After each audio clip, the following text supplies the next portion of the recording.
Which coaching centre is best for CUET? Coaching centre जाएं कि ना जाएं, इस बात को समझिए कि सीयूईटी 4 साल पहले शुरू हुआ, तो क्या मार्केट में कोई सीयूईटी का एक्सपर्ट है? कोई ऐसा है जिसके पास 10-20 साल का एक्सपीरियंस है? ऐसा बिल्कुल नहीं है। अगर आप कोचिंग सेंटर में जाएंगे तो पता चलेगा 2021 में जो अकाउंट्स पढ़ाता था वो इस साल नहीं पढ़ाता है, जो 2023 में पढ़ाता था वो इस बार भी 2025 में फिर नहीं पढ़ाता है। समझिए मैं क्या कहना चाह रहा हूँ, यानी वहाँ पे भी केवल एक्सपेरिमेंट हो रहा है, केवल एक्सपेरिमेंट हो रहा है। आपको अगर कोचिंग सेंटर जाना है तो आप उसी कोचिंग सेंटर में जाइए जहाँ पे आपने साल भर ट्यूशन पढ़ा है। स्कूल में जाइए जिस टीचर ने आपको पढ़ाया है साल भर, वो टीचर आपको समझती है और आप उस टीचर को समझते हैं।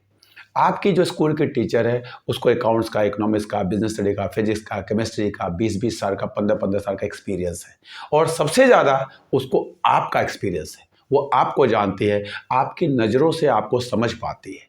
जब आप कोचिंग सेंटर में जाएंगे, एक नए टीचर से मिलेंगे, वो टीचर आपको समझने में 1-1.5 महीने लगता है और तब तक सीयूईटी आपका आ जाएगा।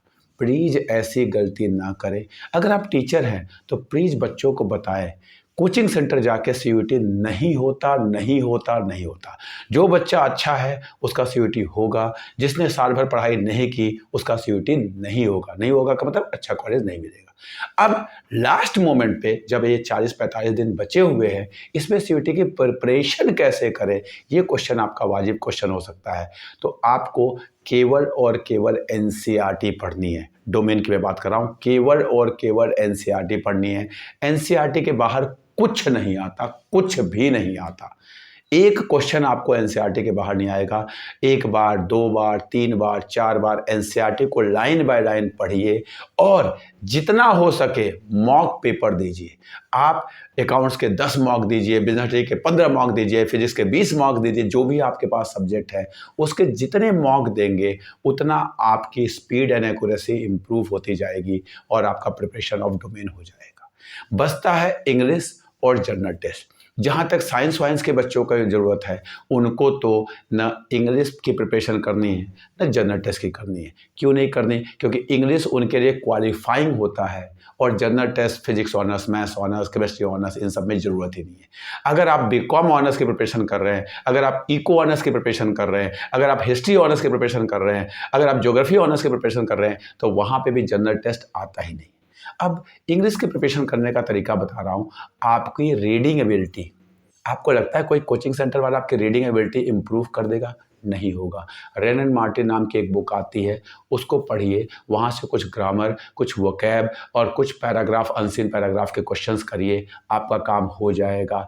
न्यूज़पेपर पढ़ना शुरू करिए। एडिटोरियल पेज रोज़ 2-3-4 न्यूज़पेपर के एडिटोरियल पेज पढ़ डालिए, आपका काम हो जाएगा। जर्नल टेस्ट के लिए कोई भी एक ईयर बुक उठा लीजिए, जो आपको मिले कोई भी एक ईयर बुक उठा लीजिए। 100-150 रुपये की आती है मार्केट में जर्नल टेस्ट के नाम से। आप उसको उठा लीजिए, एक बार थोड़ा रीड करिए, थोड़ा सा रिवाइज हो जाएगा। 6 क्लास में आपने विटामिन्स पढ़े थे, कुछ रिवर्स पढ़े थे, कुछ माउंटेन्स पढ़े थे, ठीक है। कुछ आपके जीके के और क्वेश्चंस हो जाएंगे, करंट अफेयर्स के क्वेश्चंस हो जाएंगे, थोड़ी सी मैथमेटिक्स हो जाएगी और थोड़ा सा आपका रीजनिंग एबिलिटी। 1 महीने में रीजनिंग एबिलिटी डेवलप नहीं होती, जो आपकी है वही रहेगी। अब इसको प्रिपेयर करने के लिए भी जितने मॉक देंगे, मॉक आप जनरल टेस्ट के 15-20 मॉक दीजिए। रोज एक मॉक जनरल टेस्ट का दीजिए, रोज एक मॉक इंग्लिश का दीजिए, रोज 2 डोमेन दीजिए, आपका काम हो जाएगा। आपको कोई पढ़ा के सीयूईटी के लिए अब कुछ नहीं कर सकता। केवल आप 20-25-50 हज़ार रुपये खर्च करना चाहते हैं। एक फोमो फैक्टर है, ये होता है, होगा। मैं कितना भी समझाऊं आपके अंदर होगा। आप 10-20-50 हज़ार भर देंगे। अगर आप अच्छे होंगे तो आपका वैसे ही एडमिशन हो जाएगा। आपको लगेगा कि उस कोचिंग सेंटर वालों ने करा दिया। और अगर आप खराब होंगे, कोचिंग सेंटर वाला कुछ भी कर ले, आपका होना नहीं है, आपका होना नहीं है। लेकिन आप मेरी बात नहीं मानेंगे, न पेरेंट्स मानेगा, न बच्चा मानेगा। जैसे ही जिस दिन आपका लास्ट पेपर होगा, आप कोचिंग सेंटर जाएंगे, 20-25-30 हज़ार रुपये क्रैश कोर्स के नाम पे देंगे, 10-20 क्लासेस करेंगे, वो इतने मटेरियल आपको थमा देंगे, ये हमने ये सब कर लो, हो जाएगा। भाई इतना अगर कोई बच्चा पढ़ लेता तो आपके यहाँ कोचिंग सेंटर आने की ज़रूरत ही नहीं होती। आप समझिए, मेरी बात मानिए, एनसीईआरटी पढ़िए, रेन एंड मार्टिन पढ़िए, एक ईयर बुक पढ़िए, और खूब सारा मॉक पेपर दीजिए। मॉक पेपर मार्केट में 10-10 रुपए में, 5-5 रुपए में, 15-15 रुपए में अवेलेबल है। आपको जितने मॉक पेपर करने हैं करिए। कहेंगे तो मैं इसके डिस्क्रिप्शन में भी एक मॉक पेपर का लिंक डाल दूंगा, डाउनलोड कर लीजिए। 10 रुपए पर पेपर के हिसाब से मिल जाएगा।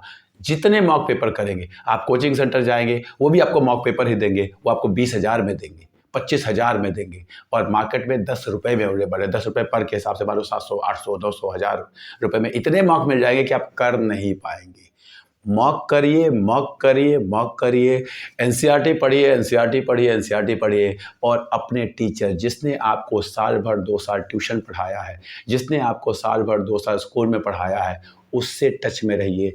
एक्चुअल में उसी टीचर की मेहनत है, उसने साल 2 साल आपको मेहनत किया है। अगर आपका सीयूईटी में होगा तो ये उसका कंट्रीब्यूशन है, नहीं होगा तो थोड़ा बहुत उसकी कमी हो सकती है, आपकी कमी होगी। लेकिन आप ये सोचें कि साल भर किसी ने आपको और पढ़ाया और 1 महीने आप कोचिंग में जाएंगे और उस कोचिंग सेंटर वाले के कंट्रीब्यूशन से आप एसआरसीसी पहुंच रहे हैं, एलएसआर पहुंच रहे हैं, बीएचयू पहुंच रहे हैं, तो ये दुनिया का झूठ है। टीचर्स प्लीज़ बच्चों को गाइड करें, उनको अपने टच में अगले 2 महीने और रखें। मैं रिक्वेस्ट करूंगा ट्यूशन टीचर से, स्कूल टीचर से, अगले 2 महीने, अभी उनका बोर्ड ख़त्म नहीं हुआ मान लें, 2 महीने उनको अपने साथ और रखें, 2 महीने उनको और पढ़ाएं, उनसे टच में रहें, उनसे पूछें कौन सा चैप्टर हो गया, कौन सा चैप्टर नहीं हुआ, किस चैप्टर में प्रॉब्लम है। कोई एक्स्ट्रा क्लास के स्कूल बुला लें, ट्यूशन बुला लें, मॉक करवाएं। जितना मॉक करवाएंगे उतना ही बच्चे की परफॉर्मेंस अच्छी होगी और आपकी जो 2 साल की मेहनत है उसका अच्छा कॉलेज जाएगा। आप भी शान से कहेंगे यस मैंने कर दिया, आपको एक खुशी मिलेगी। कोचिंग सेंटर से दूर रखें बच्चों को।